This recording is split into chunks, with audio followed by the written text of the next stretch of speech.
Yang pertama adalah film Mencintai Munir. Ini menceritakan tentang kita tidak akan atau belum akan masuk ke dalam kasus pembunuhannya, tapi ini menceritakan point of view-nya dari istri Munir.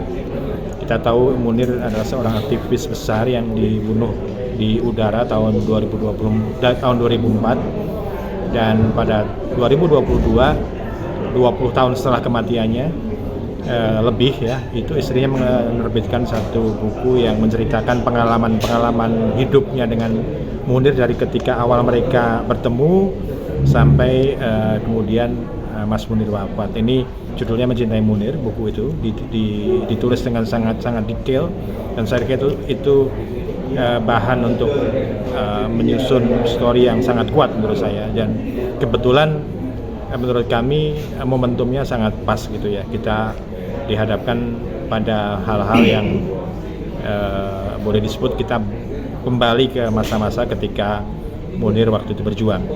Yang kedua, kita akan memproduksi film yang berbasis dari produksi niar jurnalistik kita, namanya Bocor Halus Politik.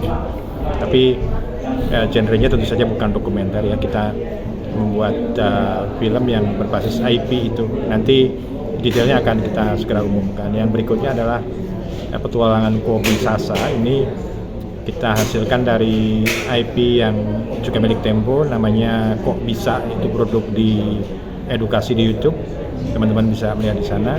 Dan yang berikutnya adalah Pintu Kanjuruhan. Itu kita bangun story dari tragedi di persepakbolaan kita ketika ratusan orang meninggal di stadion di Kanjuruhan ya, di Malang, Jawa Timur.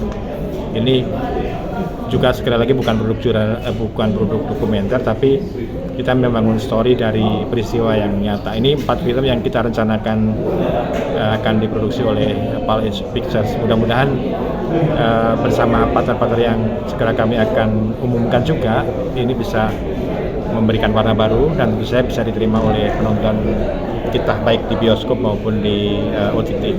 Dimulai akan akhir tahun ini gitu. Itu masing-masing akan segera kita umumkan dalam kesempatan terpisah ya.